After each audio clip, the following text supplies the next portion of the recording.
Well, why don't we go ahead and get started? It's now 12:10, and ring-a-ding-ding.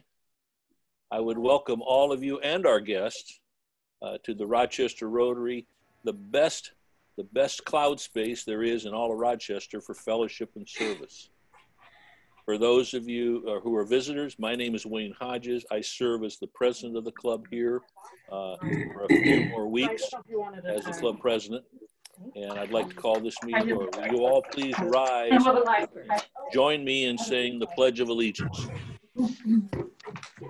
I pledge allegiance to the flag of the United States of America and to the republic which stands one nation, under God, indivisible, with liberty and justice for all. Thank you. Will you now please join me in reciting the Rotary four-way test? This is what I was talking about earlier, Jeff. Of those things we think, say, or do, is the truth. Fair to all concerned. Will build goodwill and friendships. Will be beneficial to all concerned. Will it be fun for all? There you go. You know, if you want to hear the four-way test in about 73 different languages, you just listen to the recording. Just reciting. Look at this picture and try to find those things. Well, I'm going to look for the banana. I've got you down as providing today's invitation. Okay, so it looks like that. So we have to try to find a banana somewhere in this picture. Jeff or John, are you ready?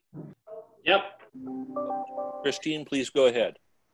John's going to do a little video that I saw and I thought was quite interesting. All right.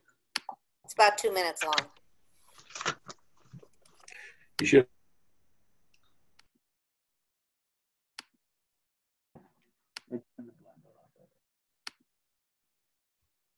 To a programme from BBC Radio 4. John Bell of the Iona community. Good morning. Good morning. I've always been attracted to prophetic figures, whether they be ancient like Isaiah or contemporary like Martin Luther King or Nelson Mandela. If you look at the content of what they had to say, you can discern three strands. They analyse the present predicament, they offer empathy and solace to the despairing, and they reimagine the future. At the moment, we have quite a lot of analysis. Indeed, we may be suffering from analysis paralysis. And there has been good support and encouragement for many from people close to us and from programs in the media. But what about reimagining the future? There's a growing clamour to be told when the lockdown is going to be eased. But what will the post-lockdown future hold? Or what should it hold? No politicians ever imagined they would have to deal with a post-pandemic world. Much in their past manifestos is now redundant. So what next? Some people just want to get back to normal. I desperately hope we don't. That would mean essential workers, particularly in private care homes, returning to underpaid oblivion. It would mean business, transport and industry recontributing to high levels of pollution. It would mean a return to underfunded health and social services, with experts only listened to in times of crisis rather than to prevent crises. It would mean a devaluing of the importance of the arts and of open spaces as essential for public well-being. There's a moment in the history of the Jewish exodus when, wearied by travelling and uncertain of what was to come, the recently liberated slaves complained to God that they want to go back to Egypt. It was a case of mental myopia. They forgot that the past was not at all pleasant. So God declined the request and instead let them wander about aimlessly for 40 years until they were open to embrace a very different future. Maybe some of the things we are experiencing at the moment hold clues to the new normal we might aspire to. Time to talk at length rather than in sound bites. The enjoyment of showing consideration for others. Neighbourhoods taking initiatives. An awareness of how unless we help the poor of the world to get through this time, the virus might return to us with vengeance. Ecology as a partner rather than the servant of economics. Such things are not for political manifestos to determine, but for us all to to discuss and discover. That was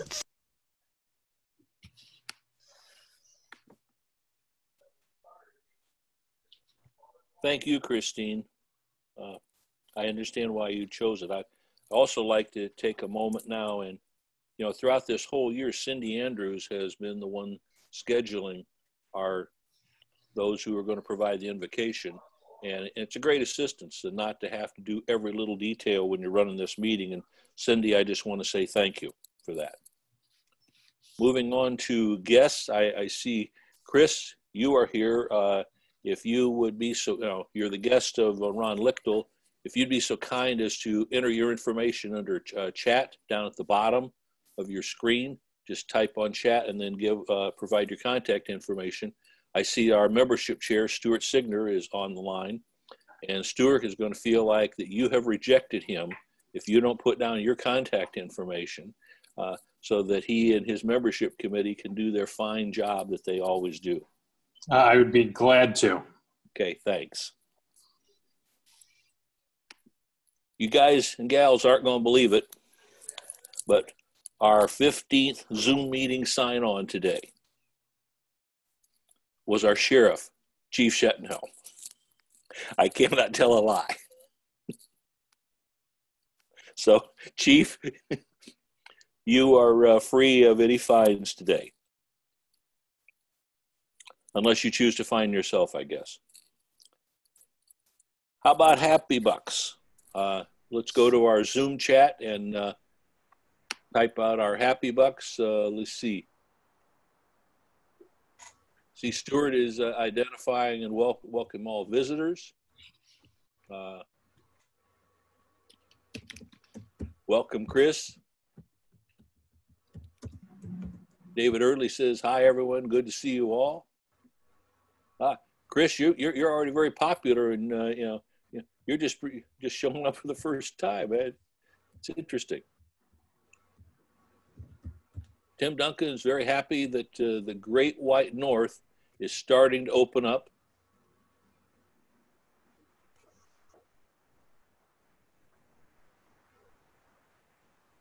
Karen Joyce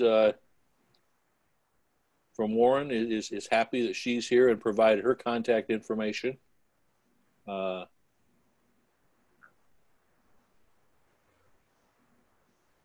Fred is happy that the rain will finally quit for the holiday weekend. More welcomes for Chris.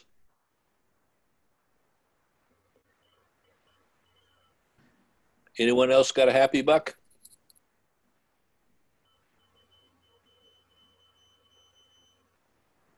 John Somerville's happy that, the potty training for his youngster is going well. You didn't include the youngster in there, John, but I'm assuming that's true.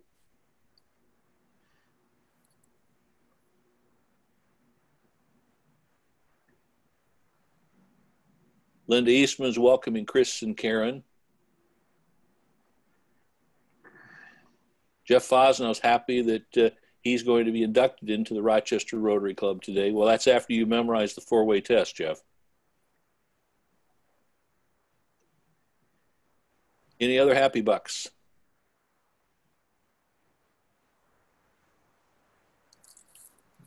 Moving on. We have one member birthday today, and I have not seen her yet, but I think we should honor her anyway. Her birth date is the 25th of May, which will be over the weekend, and it is Samantha Wingerter. So if you would all please join me in the singing of Happy Birthday to Samantha. Happy birthday to you. All right, buddy. Happy birthday to you. We don't rate. We don't Happy rhyme. birthday, Samantha. Happy birthday to you. Hey, no. $5, please. Here's the rule. We're gonna follow. No.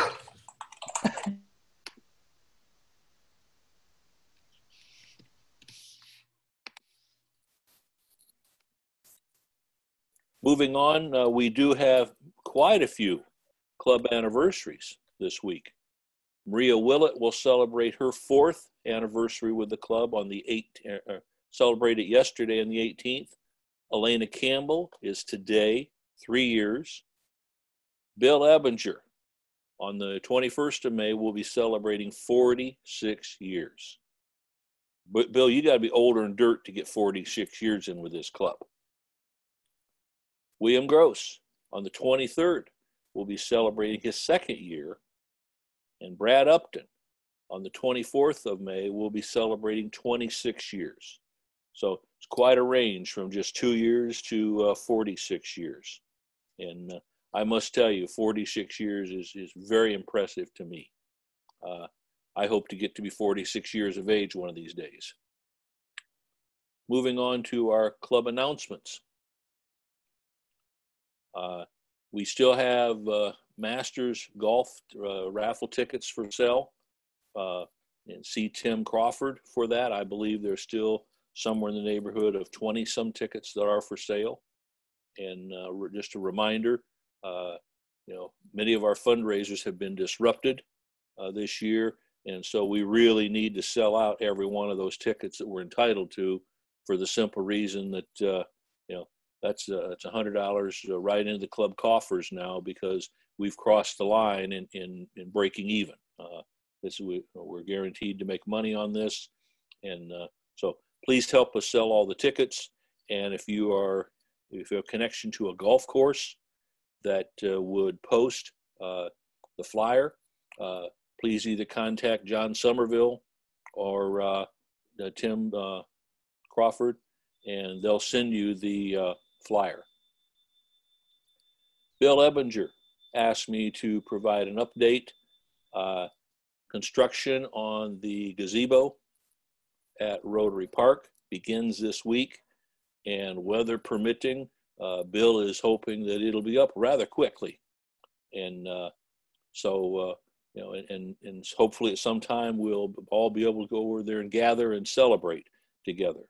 But it does look like the construction will actually begin this week.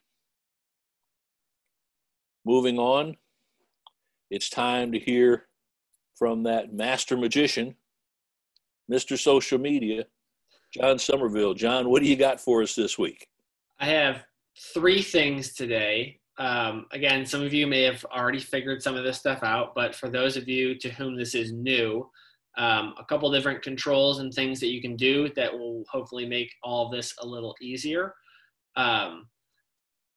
And when you're viewing your Zoom meeting, in the bottom left-hand corner, there's a little microphone icon and a little camera icon. That is how you mute or unmute yourself and how you turn your video on or off. You'll see on the screen, on one of them, you can see my face, and on the other one, you just see my name. When your video is off, you just see the gray box with your name is on there. That's what other people see. And if your camera is on, people can see your smiling face. And then the audio, which is probably the more important of the two, helps keep background noise down. I generally try to keep everybody on mute unless the person who's making an announcement or the sheriff or the speaker is in the middle of presenting, except when we do the national anthem and the 4-way test and all that, or sing happy birthday. But if everybody could try to do their best to keep themselves muted on their own, so I don't have to scrub through the list and manually turn people off because they're making too much noise, that would be a lot of help. And then the next thing is there are these fun things called reactions. So again, in the bottom toolbar, we covered looking at the participant list the other day and the chat feature, and then those mute and Zoom are over there on the other side. But on the right-hand side, there are these things called reactions. So while you're on mute, if you want to give somebody a thumbs up or a little applause for their accomplishment of being in Rotary for 26 years, you can click on this and give them a little hand clap or a little thumbs up emoji icon and participate that way silently. The last thing I wanted to talk about is I heard that maybe some people were having trouble keeping track of the link to the meeting. It's the exact same link every single week. So Wayne does email it out, but it'd probably be probably help everybody if you just had the link saved somewhere you could get to it.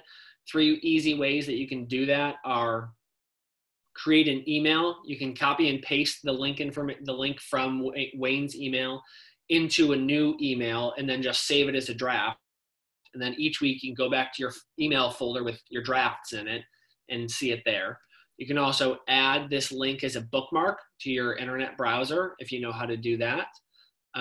You can also just copy the link to a Word document and then save that somewhere that's easy to find. And then every week just open up that document, click on the link, and you'll be back at the meeting. So thus concludes this morning's Zoom tutorial. Thank you, John. I I always learn something from you, and appreciate it. You got it. Look at all those reactions.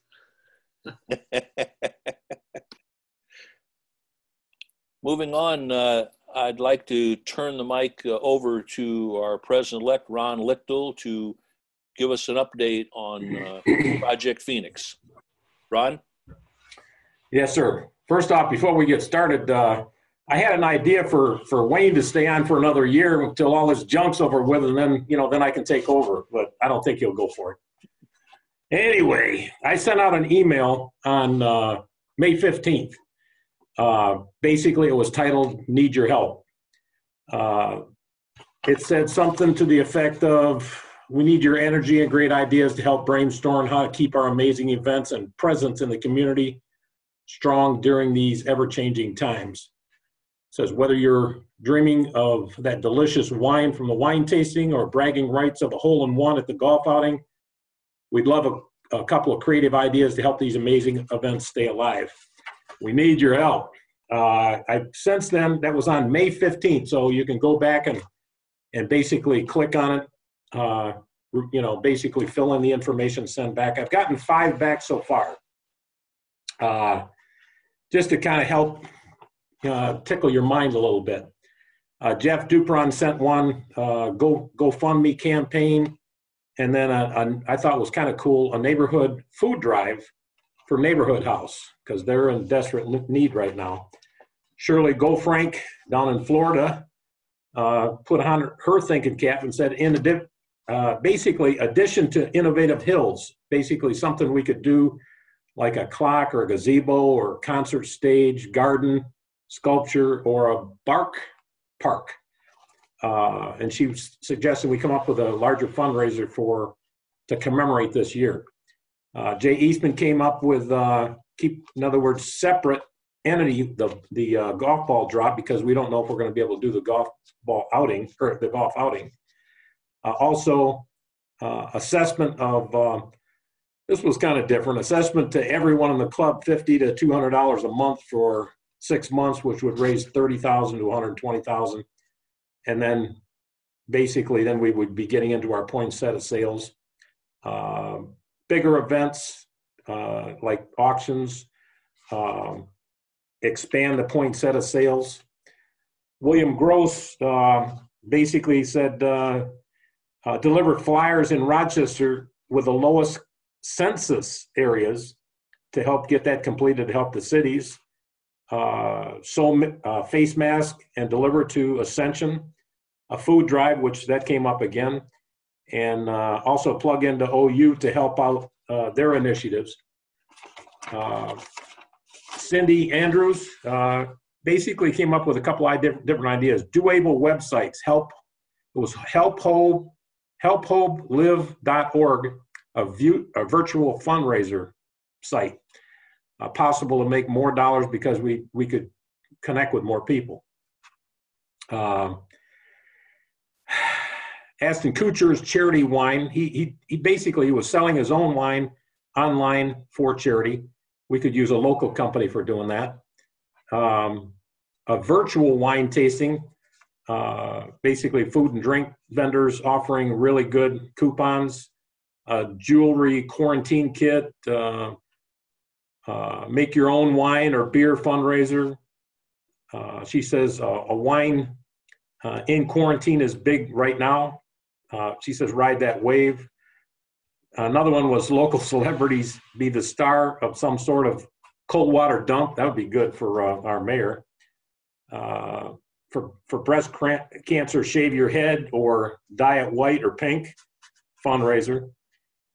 Basically, I want to thank these people that have sent these in. It kind of gives us some ideas, and I would say put your thinking caps on, and because we can use all the help we can get right now, because it's kind of a weird time, and we need to get back up to raising money and helping out at charities locally and globally. Back to you, Wayne. Well, you know, Ron, I was thinking that seems like to me the president-elect would be the perfect person to, do the dunk tank, or to have to shave, or I mean, I want to see a show of hands by everybody now. How many of you think the president-elect ought to lead the pack on that one? I love you too, Ron. Moving on.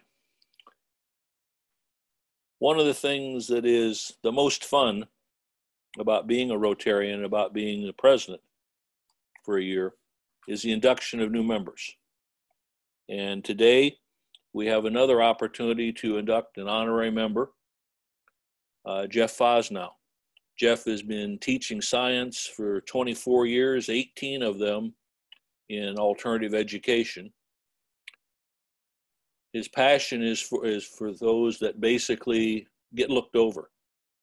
He believes that every child is valuable and deserves love and attention, no matter what the child's background or accomplishments. Jeff's purpose is to help his students realize their intrinsic value. Next year, Jeff's son and daughter, 10th and 9th graders, will be attending Rochester Adams. His wife is a former science teacher that is now the principal over at West Middle School. His father was a scientist at Dow Chemical for 32 years, and his brother and sister were attorneys. He says that their family dinners are really quite fun. Jeff's grandfather was also a Rotarian club president in his small town, and I guess he gave away an awful lot of his treasures that he had built up over the years in his businesses, in real estate, and on auctioneering. But Jeff says the biggest treasure that his grandfather gave away was to his family. And that was the treasure of the value of helping others, service above self, instilling in Jeff and his mother. Jeff has been at ACE Interact faculty advisor for the past 6 years. During that time, which their club has earned the presidential citation from Rotary for the past 5 consecutive years. Jeff has been honored as a Paul Harris Fellow by the Rochester Rotary Club.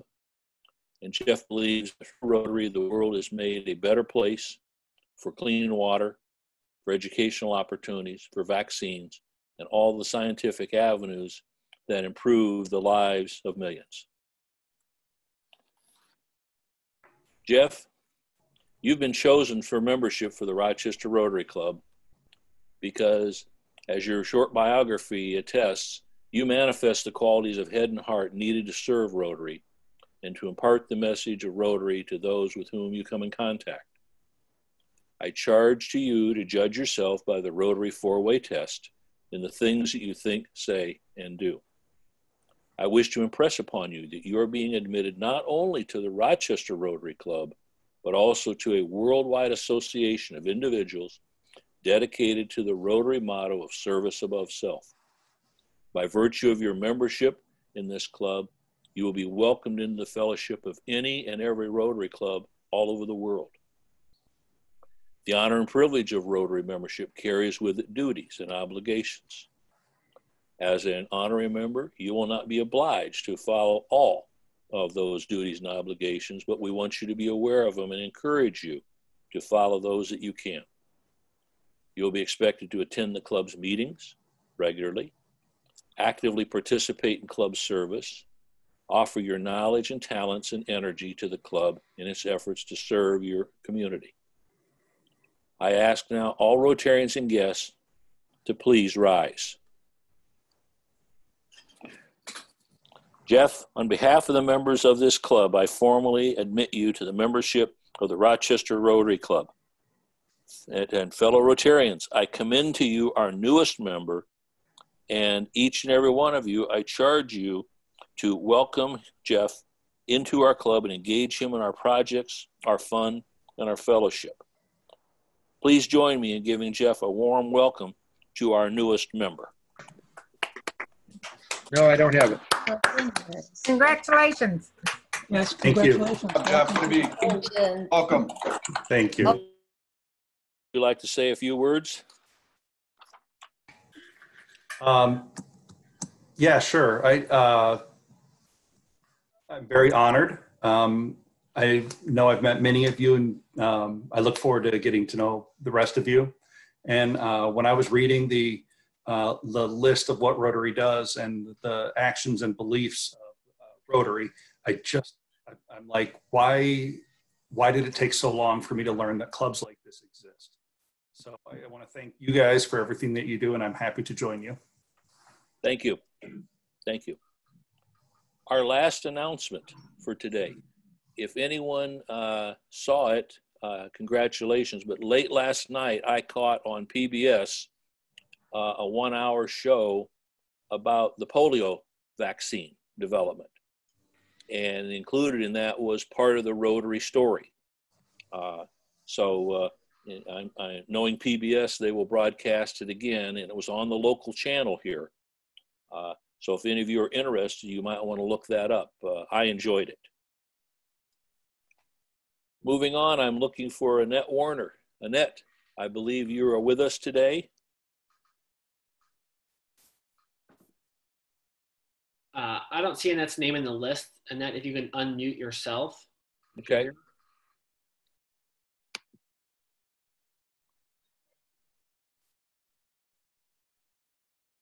Well, I know that she intended to join because she even told me what she was going to do. But if she's not here, then let's let Annette keep it for another week. The Rotarian of the Week award is very, very familiar with being AWOL. So we'll let Annette keep it, and she can give it off to someone that she finds deserving next week. Without further ado, then, let's move on. And Chief, it's all yours. Well, thank you very much. It's always good seeing everybody on Zoom. So if this is by chance your first Zoom meeting, congratulations on making it. But again, it's $1 for every Zoom meeting you've had already today. And I know a bunch of us are doing them all the time. Some things I noticed when I look at the pictures here, Peter Stillreyer obviously has got a prior career as the human mannequin. I'm not sure how he's able to stay in that one position all this whole time on the Zoom, so it's a $5 fine. One other thing that is kind of a breakthrough in a case that we're working on, we were looking for Lion 5474. Marty Pavlik, if you could see me after the meeting, that screen name has come up in a case. I'll let you guys try to figure out what kind of case it is. But just to say, we're happy to crack that one wide open today. Thank you for that. Amy's iPhone, I've enjoyed watching that. It just kind of feels like I'm watching surveillance video whenever I see her picture floating around on the screen. So that's a $5 fine for getting mentioned. Ray Dorr, on the other hand, I'm a little worried about Ray because he seems to be sinking down in his seat. All I see now is his eyeballs, and so I'm a little bit worried about him. There we go. That's much better. Thank you. So we're kind of trying to keep an eye on all you guys. I'm also very happy that apparently this is not a pants optional because we've had a lot of standing up today. And so I'm very happy to notice that, everyone's got pants on today. So we're very happy about that. Also, I want you to put your hand up if you've been trying to arrange your squares so that you could be sitting next to your table mates that you usually hang out with. So if anybody's been trying to do that, that's a $5 fine. Speaking of Zoom, if you found yourself Zooming on the highway, you got to stop that. That's a $5 speeding fine. I don't know if you've noticed the state police have been posting all these people that are out on the freeway trying to break 100. So if any of you guys are one of those, that's a $5 speeding fine. So, you know, we all have a little bit of the Corona blues. We're all kind of getting a little fed up with having to be shut down and staying home and stay safe. So we're still in that mode down here, but we can go up north now. So if you like, so if you're blasting out of town this weekend and leaving the rest of us behind, that's a $5 fine. If you did sneak out before it was legal, that's also a $5 fine, and we know who you are, so we'll be expecting that. If you got your hair cut, and I see a few people look like they might have, and some more that should have. So if you snuck out to an underground beauty shop or barber shop, that's a $5 fine. If you cut your own hair, and I do see a couple of those too, that's a $5 fine as well. Holiday news, it's Save Your Tooth Month. So if had this been an in-person meeting, I'm sure Tate Vo would be standing at the door handing out toothbrushes and toothpaste. So unfortunately, now you're on your own to celebrate. It's also National Read to Your Baby Bump Month. I don't make these up. These are actually in the internet. The key word is your own belly, your belly. So Phil, I don't want to get a call this year again from the poor mother that said you came up and tried to read to her belly. You know, we just can't have that. That's a $5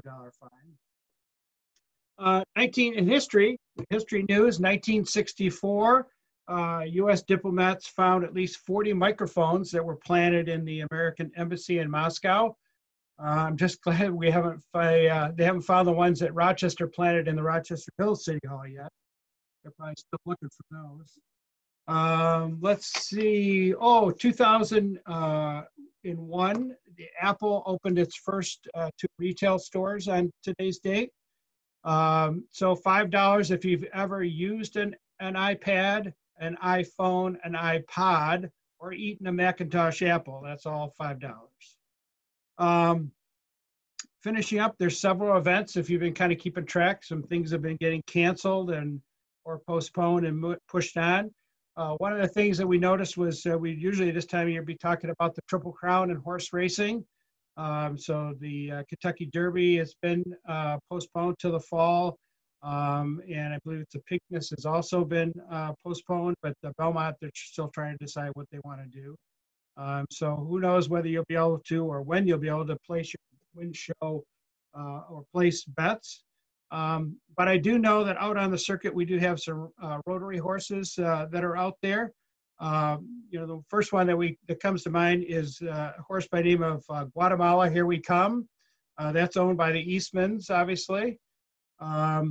Better Late Than Never, that's also owned by David Archibald, who I noticed is missing from his chair. So I don't know if he got here early and then he skipped out early. I don't know if that's his new Zoom mission or something. We also have a horse by the name of Pill Popper. That's owned by Bob Lido.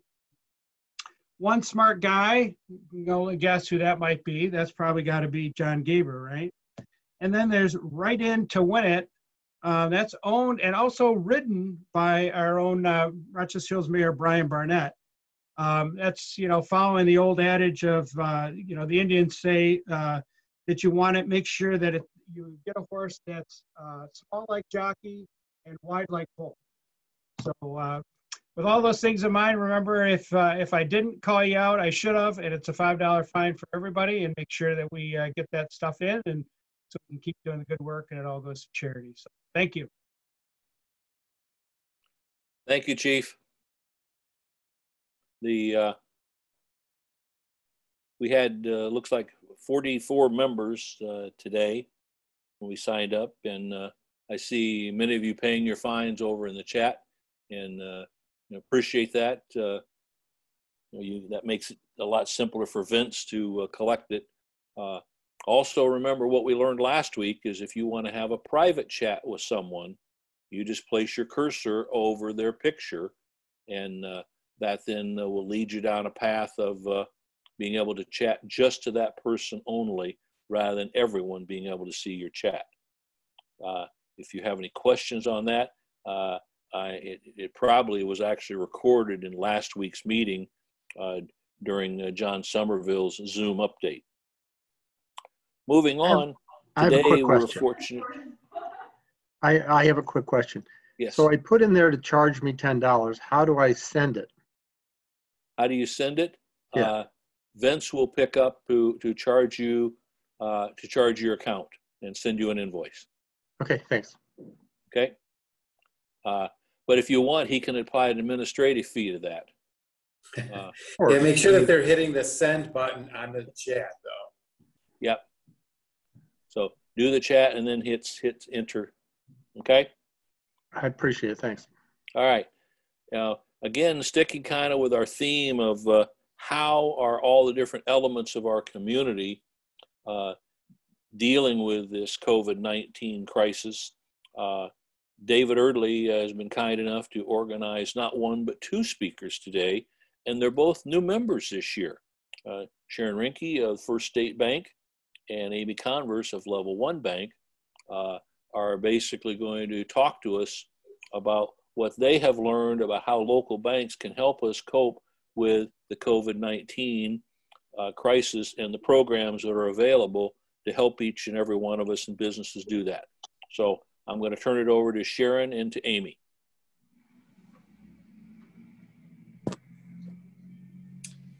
Well, I guess I'll go ahead and start. I'm Sharon Rinke from First State Bank. I'm the manager here of our new Rochester Hills beautiful location. It took us forever to build this beautiful bank here. And just a couple weeks after we opened, we had to shut down our lobby because of COVID-19. So, you know, First State Bank has been around for over 100 years. Mainly in Macomb County. Our main 3-story headquarters is in St. Clair Shores. So this is our first move into Oakland County. We were extremely excited. We had all kinds of events, grand opening, ribbon cutting, food truck events coming in. And each of our events, we were supporting a local charity.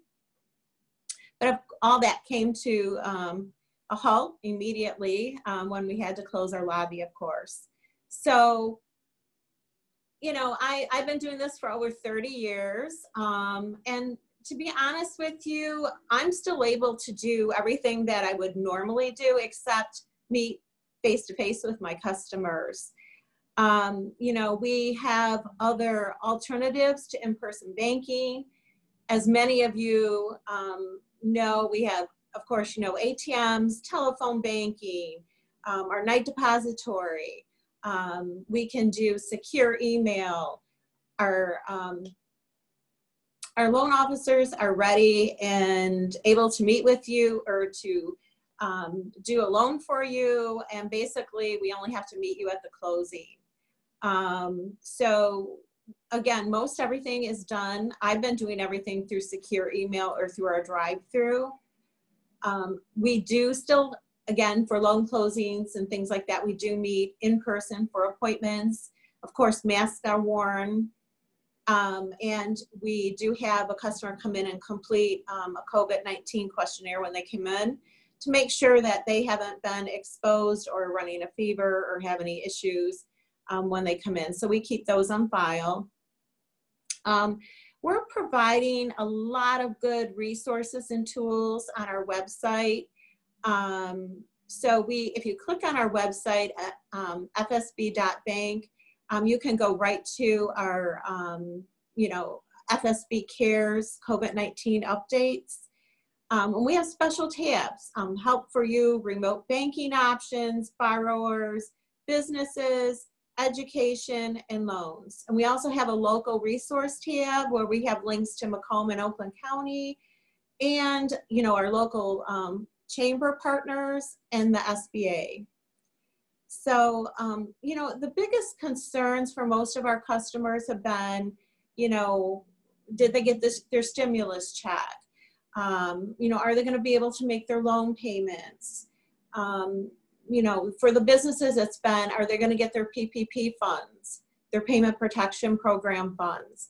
So we're here for you. You know, my staff is working full-time. a lot of employees are working from home, but we're there for you. For individuals that are in distress and financial hardship, they can go to our website. We have forms on them to complete. We have a special email set up for them. They can call us. In some cases, we're deferring payments for at least 3 months. We're not charging those fees like late fees, some of the overdraft fees, early CD penalty fees. So we're waiving a lot of those things for our customers, just as a courtesy. Our commercial team was bombarded with PPP loan applications. We had people working 16 hours a day getting those applications put in. We did hundreds and hundreds of applications. Our customers have been very pleased with receiving those funds to help them through this time. So, all the extra hours we've put in for our customers we've really pulled together as a team, and it really feels good that we were able to help these people.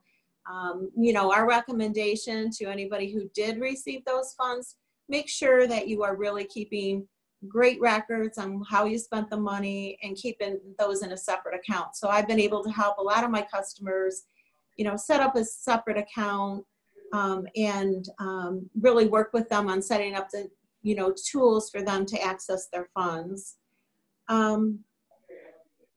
Going forward, how is banking going to change for us? Well, I'm sure in a couple of weeks our lobbies will be open again. It's going to look a little differently. We're going to have, markings on our floor so that our customers are not, they're 6 feet apart. They'll be required to wear a mask in the building. My employees will be wearing a mask. And we have shield guards to put up in front of our bankers and on our desks. So it's going to look a little differently than, it has in the past. And of course, we built a real modern building, so it's very open.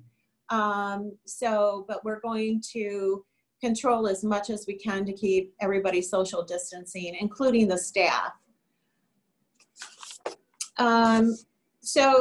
My team is really pulled together here. Like I said, we're all doing whatever we can and doing different job duties that we normally didn't do before.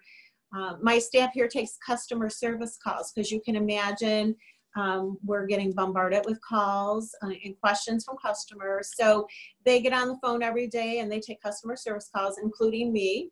So we're just trying to help customers again in any way that we can with any questions that they might have.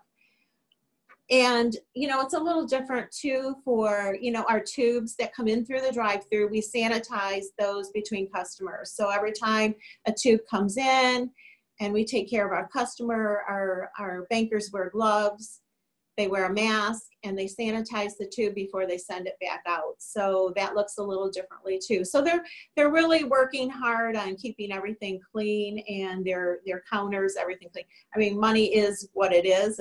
It's very dirty, but if they can at least limit some of the things that are coming in and out, as far as spraying it with Lysol or whatever, that's what we're doing here. Every morning when we come in, our staff is required to do a health check. So they have their temperature taken, and they also complete a questionnaire online. Just ask the basic questions. Do you have any fever, any cough, any symptoms whatsoever? So again, and anybody who comes in as a visitor, if we have a worker on our ATM or whatever, they also have to complete a questionnaire before they come in. During this time for me, again, it's extremely different. I can still do business as usual, but it's very hard, to come in the office. I have not had any time off, so I come in here every day, and I still have, all the responsibilities, of course, at home, and like everybody else does, you sanitize your groceries You know, I have an elderly father that, you know, I take care of. He lives on his own, so I take care of him as well. But the hardest part of all is not hugging my grandchildren right now. I am social distancing from them because I am coming to work every day. So I do get to see them if I'm outside, and we do a lot of FaceTime, but that's the hardest part for me of all. But these Zoom meetings are great because I still get to see everyone. And you know, I do a lot with the chamber as well. I'm very involved with the chamber. And tomorrow we're coming out with a new initiative. It'll be announced at the, for FSB Cares. It'll be announced on the chamber call, if anybody's going to be on that. So I appreciate you having me today. If you have any questions or concerns or need to know more about online banking or mobile banking, or, you know, we have a lot of demos on our website as well for customers.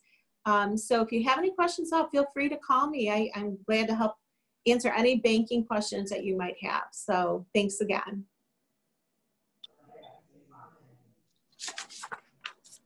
I'll turn it over to my neighbor over here, level 1, to Amy. Thanks, Sharon. Thanks for inviting me to speak today. COVID has changed all of us. The effect to the small business owners has made them have to allocate funds to meet new requirements in order to open their doors. As we all know, the government passed different bills to help create different loans for the small business person, which would be the PPP loans, which is the payroll protection loan. The first round of PPP loans, level 1, was able to get 60% of our small businesses approved. During the first round, we saw a lot of our big banks were able to get approvals for their bigger dollar business clients. Some of these businesses returned the funds due to the fact that the bad publicity would hurt them more than the PPP loan was going to help them. The second round, the government changed some of the rules and added 1099 employees. The SBA also changed the way loans could be processed, causing the big banks to have issues to process them through the SBA. The community banks, like level 1, were able to still keep processing at full force because we had more of the human touch to it, and we had hired extra employees so that we could keep these loans going. At one point, level 1 had to make sure that they could not process any loans for 12 hours because we had hit a certain dollar amount. After that, we were able to process again. As of May 15th, the Rochester location received 144 SBA approvals, equaling $8.4 million. Level 1 provided SBA approvals for 44 Rochester small business owners, equaling $8.2 million. We will see a shift in banking. Small business owners learned that what they really meant to their bank, how important they were. And they learned this by the way that they were treated. The banks didn't assist them. From the big banks, a lot of the community banks received a lot of new clients because the big banks wouldn't help them because they didn't have enough of a dollar amount. They also realized that they didn't have a contact like they do at the community banks. Level 1 is very big on our community service and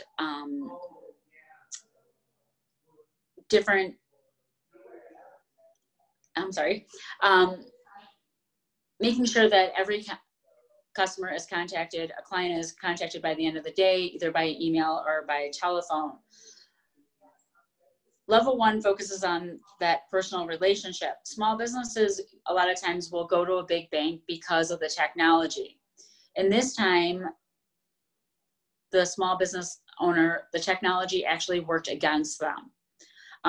During this time, banks have to find new ways into helping our clients. We have to find the new handshake, how to make the personal relationship work with a face-to-face meetings and make it a positive one with the plastic thing in between us. One of the biggest obstacles is obviously the mask for me, because it's hard to breathe. As many of us know, when we go shopping and have to wear the mask, first thing I can't wait is to take that mask off. A lot of the businesses are forming committees to find new ways and how to make business go back to some positive, to go back to a positive experience. Currently, level 1 is meeting with clients by scheduled appointments. We're also doing using the online, the mobile bankings, ATMs. If you bank with level 1, all of your ATM are free. So if you were to go to Ohio and get charged $9 for ATM fees, those would all be covered with level 1, because they picked that up with our accounts. The biggest thing is we hope to open up shortly. Obviously, we still are going to have to follow all of the guidelines, just like every other small business. Like Sharon talked about, all of us in Oakland County have to fill out that form and make sure that everyone is well in order to work for each day, and making sure that COVID has had a lot of negative effects on a lot of us, but it's also had some positive effects. And that is that people realize that they need that relationship. One of the things at my personal house is that normally at this time I would be so busy going to soccer games and I wouldn't see my husband that much because one of us would be on one side of the state and the other one would be the other side of the state. We've actually gotten to have that family time. We've actually gotten to sit down and have dinner together and to talk. A lot of great conversations. My daughter and I have been running around dropping off goodie bags to all the soccer kids so that we can put a smile on their face. My son, in the beginning of this, I thought he was going to hit depression, which is going to happen to a lot of people because they've been locked up for so long, is because he's so used to being around people. I was talking to a friend, and I even realized how much I miss kids' friends in the houses and different things like that. So when we all do open any type of business that you're in, whether it is a bank or anything different, our clients are going to want different things. They're going to want that personal relationship. They're going to want a connection. And that's one of the things that I think a lot of the businesses and clients are realizing is, wait a minute, I don't have a connection to the places that I deal with. And that's one thing with dealing with a community bank, is that they thrive on the importance of that relationship, and level 1 especially does.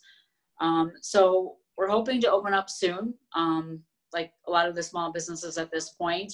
And we're hoping that it's going to be a positive experience for all, obviously a safe one. Level 1 does have a lot of different things on their website about the corona, different ways to help you.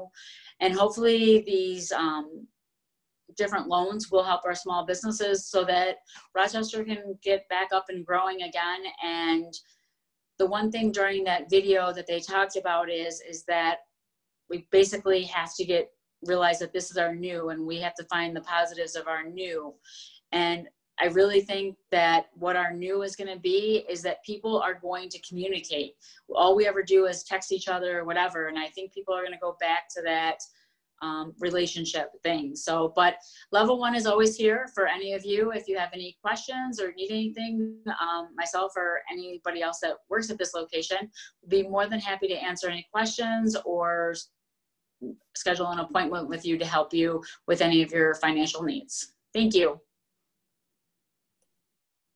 Thank you, Amy and Sharon. That was informative and I think helpful. And I know that you will help anyone that calls either one of you reaching out for additional information. Just a couple things before we move on. Annette Warner did send me her choice for the Rotarian of the Week, and it is Rachel Avila. I didn't see Rachel on the screen today, so we'll have to reach out and make sure that she's aware of that Amy has, or that Annette has chosen to bless Rachel with the Rotarian of the Week award. Our speaker next week will be one of our own. It will be from OPC and Renee Courtwhite on how they are responding to the COVID-19 challenge. As we did last week, we're going to leave the microphones open for those of you who want to continue to chat with each other for the next half hour, if you choose to stay that long. Other than that, thank you for attending. Thank you for participating. We had 44 Rotarians by my count sign in, although I know some came in and went and couldn't stay, and so we might have actually had more than that. But thank you very much. I think we continue to be engaged, and we continue to try and find our way back into leading our community as we have always done. With that, ring-a-ding-ding, meeting adjourned.